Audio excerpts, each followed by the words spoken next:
It would be very tempting to focus all sentiment about A Thousand Blows around the fact that it's the most legitimate replacement for Peaky Blinders creator Stephen Knight has made so far. So tempting, in fact, that I'm going to. But that's while also acknowledging Knight's excellent work on the likes of SAS Rogue Heroes, and Tom Hardy's Deliciously Good to Boo. There's just something a lot more familiar about Knight's return to the criminal underworld of England, a few decades before Tommy Shelby started making a name for himself. Set in London, rather than Birmingham, and in the 1880s, rather than 1919 like Peaky Blinders, the genetics of A Thousand Blows make it something like a cousin to the sprawling Shelby saga. It follows Jamaican immigrants Alec Monroe, Francis Love Hall, and Hezekiah Moscow, Malachi Kirby, as they arrive in Victorian London to make their fortune, and are quickly, and not unwillingly, swallowed up by a life of crime and illegal bare-knuckle boxing. The top line of the cast is rounded out by Erin Doherty, The Crown, as real-life gang leader Mary Carr, and the ferocious Stephen Graham, one of the UK's finest gifts to the modern screen, as veteran boxer Sugar Goodson. Carr is an interesting parallel to Tommy Shelby, striking a stark contradiction with the proper sensibilities of the Victorian era, and particularly the expectations of women therein, and Graham is the opposite to his Peaky Blinder pacifist. And honestly, the whole thing is a triumphant continuation of Stephen Knight's exceptional form. There's not a single performance that isn't excellent. You're going to talk about these performances for a long time.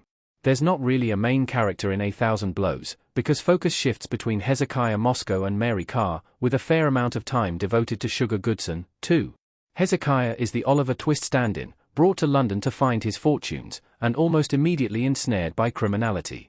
Moscow is excellent, a calmer, less cartoonish figure whose still waters run deep. Watching his pragmatic fall into the underworld is compelling stuff.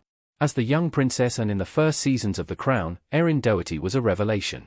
She then backed that up with an acclaimed role in Chloe, but it's felt like she's been waiting for the floodgates to open to match opportunities with her obvious ability.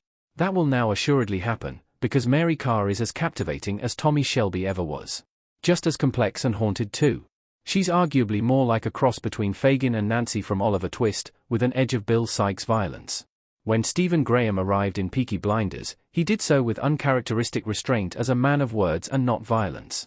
His performance as Sugar Goodson is the polar opposite, and honestly, is everything I initially wanted from him in the Birmingham set show.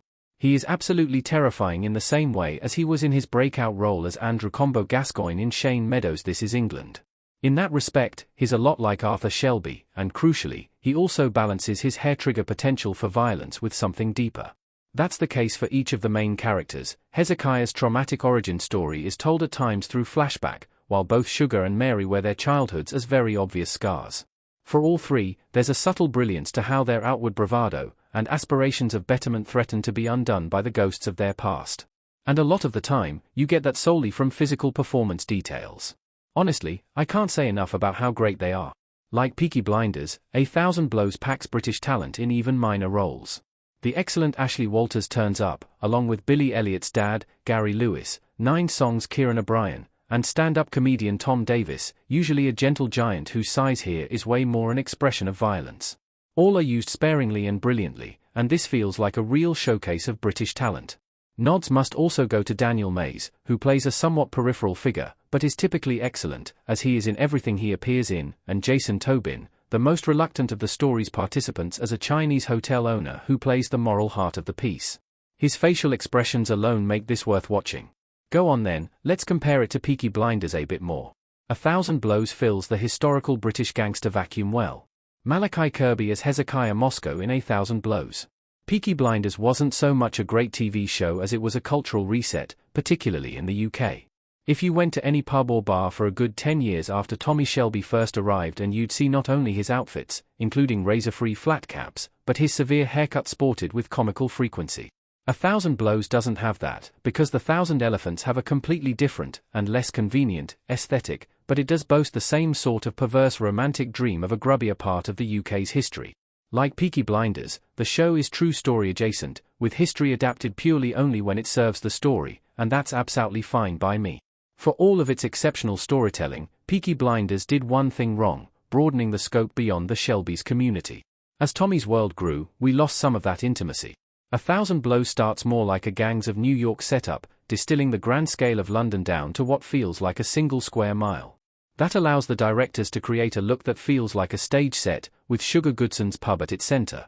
It's a remarkably clever way to underline exactly that message, and the subtle expression of invasion that Hezekiah and Alec represent to Goodson's world.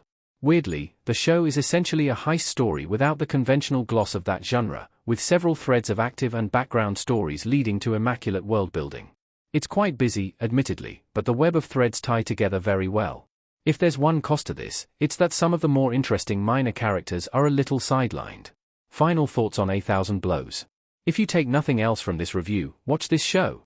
Stephen Graham as Sugar Goodson in A Thousand Blows.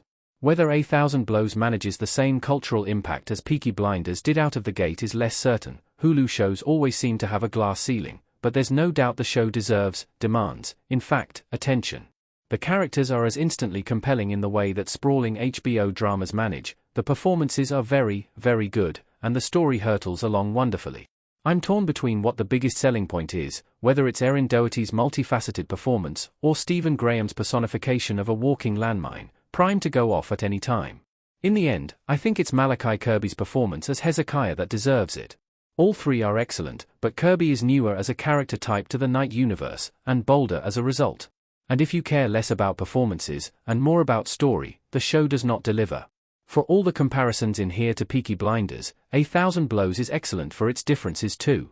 Even the similarities, the socio-political commentary, the gangland stories, the colorful characters, are fresh and interesting. And while some lazy detractors might